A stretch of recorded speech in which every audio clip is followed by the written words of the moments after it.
is that we have the second question is that we are just we have N2, we have H2, reversible reaction NH3, right. So the original equation again is this. The original equation for all the question is this, right. The original. I am just explaining you that when we reverse that reaction, you just had an answer that we are just reciprocal the value of Kp, right. And in the second question what we have, the original equation is again that, and in this what you get to see that we are just dividing it by 2. So that means the original Kp value is 41. When we are dividing by 2, so that means we need to have the square root of 41, which comes out to be 6.4. So this is the new Kp value for the second question.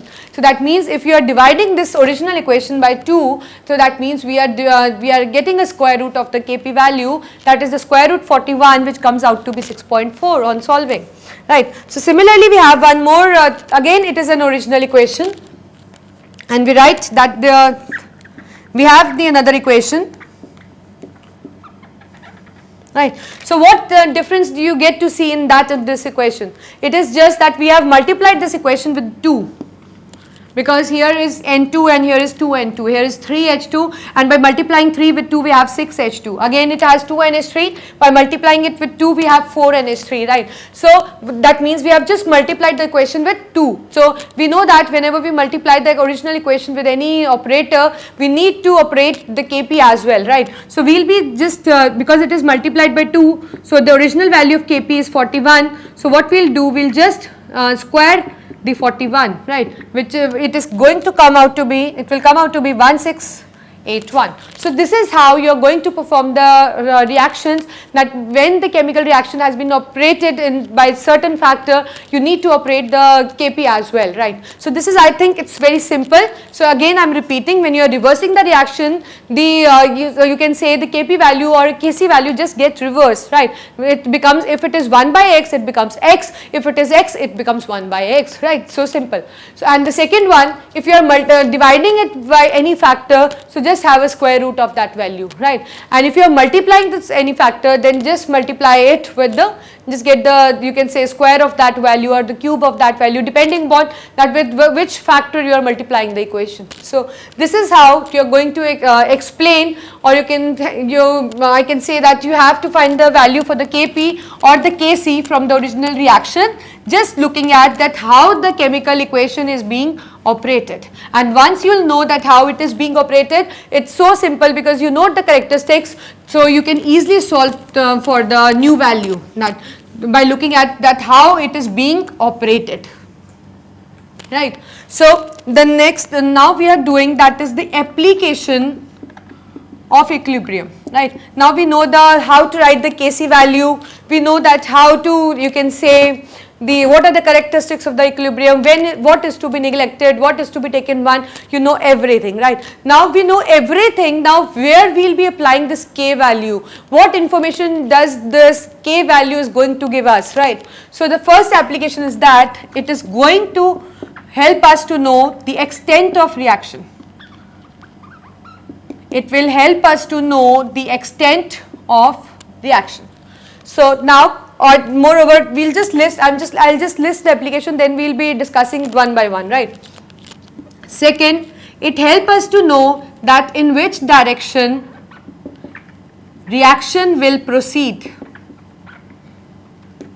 And the third, it helps us in calculating the equilibrium concentration, that is the concentration of product and the reactant when the reaction reaches the equilibrium. So we have this, right. So we'll be discussing that how like we are just how it is serving as an application, that what is the use we are getting out of K. So first is that it helps us to know about the extent of reaction, that means up to which level the reaction is going to occur, right. So how we can know? We can just know by looking at the value of Kc. If Kc value seems to be large, that means almost the reaction will go to completion. And if the Kc value is moderate, that means it is in equilibrium. If Kc value is too small, that means the reaction won't even start, or it will start but only proceed up to only a certain value, right. So So that means the reaction will be very, very slow and will not go to completion as well, right? For example, I am just explaining this first application with an example. Suppose I have certain reaction. If I say I have a reaction N2 plus O2 to NO, and I have Kc expression 4.8 into 10 raised to power minus 31, right? And similarly, I have one more reaction, 2H2 plus O2 forms 2H2O, again reversible, and Kc for this is 9.1 into 10 raised to power 80. These reactions are occurring at 298 Kelvin. Now the question comes that how I am going to know the extent of the reaction for these reactions, right? I will be taking them separately. So in the first case, we get to see that Kc is 4.8 into 10 raised to power 31. So that means if I am going to write an expression, it will be like this, right? And the value is going to be, which is calculated to be 4.8 into 10 raised to power 31 minus 31. So I just wrote in the denominator, right, to make the power in positive manner, right. Now what you can see in this factor, numerator is smaller than the denominator, right. So whenever the numerator is smaller than the denominator, that means the value is too small for the Kc and the reaction will hardly occur. So this is the reason, or you can say if somebody asks you what is the extent of reaction for this given reaction, so just write it and see if the numerator is smaller than the denominator. So we see this reaction will hardly proceed because there is, you can say there is too much of difference in the values of numerator and the denominator, right. And similarly we are looking for the second one. I am writing the expression for Kc for this as well.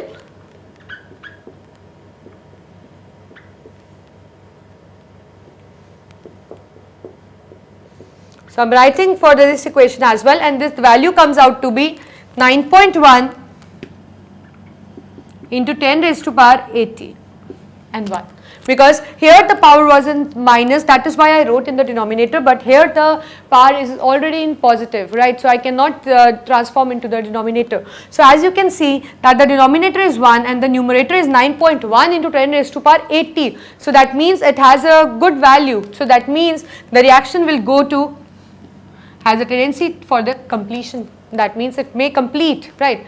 The reactant must get exhaust with time, right. So the reaction is definitely going to be complete. So this is how, by looking at the value of the Kc, you need to know, or you can say you can tell that what is the extent of the reaction, right. So you can just sum up like this also. If Kc value is too large, the reaction will go to the completion.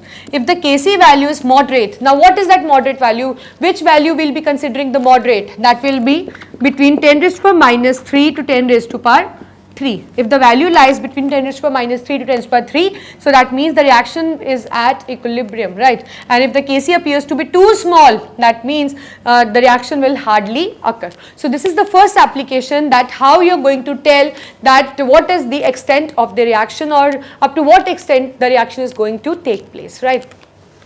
I am just explaining you, or I am just asking you one more question based on it, so that you will be well versed with the first application, right. So I have a question for you. It's that I have three reactions. One is 2HBr reversible H2 plus Br2, and Kc value comes out to be 7.0 into 10 raised to power minus 20, right. And I have one more reaction, 2NO plus O2, 2NO2, and the Kc comes out to be 3.4 into 10 raised to power 13, right. And I have one more reaction, 4NH3 plus 5O2 reversible. Reactions the product comes out to be 4NO plus 6H2O, and Kc has the value 5 into 10 raised to power 198, right. So I just want to ask you, or my question is that out of these three reactions, out of these three reactions, which reaction is going to, you can say, complete almost. So how we can know that what is the extent of reaction, or how we can know that which reaction is going to be farther? So by just looking at the value for the Kc. As you can see, it has too small value, so it is neglected, right? And in this case it has certain value, and it has. So but if we compare the equation 2 and 3, the 3 has the maximum value. So that means out of them 3 is going to almost get complete. The reactants will almost get exhaust. That means the extent of reaction for this third one is the maximum. So that means this is how you are going to get the questions based on the extent of the reaction, right? I think it's clear now. Second is that we can know that the reaction, you can say the direction in which the reaction is going to be proceed, right? How? Suppose I have a reaction,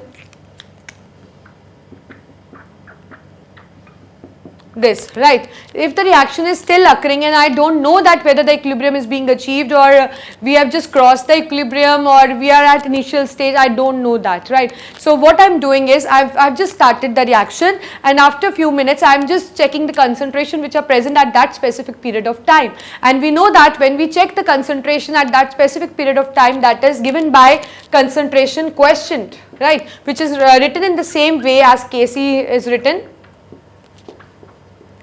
right? So I just write and calculate the value for the Qc. This is what I have done for it. Now what I will be doing is I will be comparing this Qc value with Kc.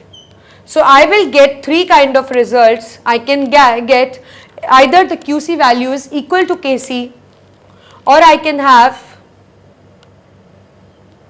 Qc value less than Kc, or I can have Qc value greater than Kc, right? So I can have three of it. I think you have understood what I have done. I have just started the reaction, and after with the passage of time I am just looking at the concentration which I am left with in the reaction and the concentration which are just seen for the specific instant of time is called as, it's not called as the equilibrium constant expression, it is called as concentration quotient, right? We do it in the similar way, that is the concentration of product divided by concentration of the reactant. So this what I have done, and if there are moles we can just raise them with the stoichiometric coefficient as well, right, as their superscript. So I have just calculated the value for Qc. Now after calculating the value for Qc, I am comparing the Qc value with Kc, right? If the Qc value is equal to Kc, that means the reaction has reached the equilibrium, right? The reaction has reached the stage of equilibrium, right? And if we get to see that Qc value is too small as compared to Kc, that means that the equilibrium is not achieved till, right? So that means reaction will go in a forward direction. Reaction will proceed in a forward direction, right? And if I get to see that the Qc value is too high and Kc is too small, that means the reaction has just crossed the equilibrium stage, and and now the backward reaction will be favored. So this is how I am going to tell that what will be the direction of the reaction. Again I am repeating, if Qc is equal to Kc, that means we have reached the stage of the equilibrium, right? And if Qc is smaller than Kc, that means the reactant has to react more to reach that stage of the equilibrium, right? And if the Qc value just exceeds the Kc value, that means now the backward reaction will be favored because the equilibrium has been just crossed, right? So that means the reaction which will be favored will be backward. So this is how we are going to predict that what will be the direction of the reaction in which the reaction is going to proceed. Now the third application is that we can calculate the equilibrium concentration. That you already know now. Suppose I have an equation, right? So what I will be doing is I will be writing the expression. You know that how to write it, right? Am I right? You know, you are well versed with this now. So what I will be doing, I will be just writing the value for this, value for this, value for this, which will be already given in the equation. Or if I don't have the value of any one of the component, I may have the value for Kc or Kp. So I will be just solving for that unknown variable out of this expression, and we will just get to know the you can say the equilibrium concentration. One more thing what it can help is, suppose in a factory I am going to prepare this thing, the product, right? I have I have started the reaction with known amount of H2 and I2, and I too know the value of the Kc, right. So what I am going to know, I am going to know that yes, this much amount I will take, and this is the equilibrium constant value, and this much product I am going to form. So these three applications serve as a very important role in case of chemistry, in case of chemical equilibrium. That is, it can help us to know the extent of reaction, it can help us to know the direction in which the reaction is going to proceed, and moreover it is going to tell the equilibrium concentration, you can say the concentration of the reactant and product at equilibrium.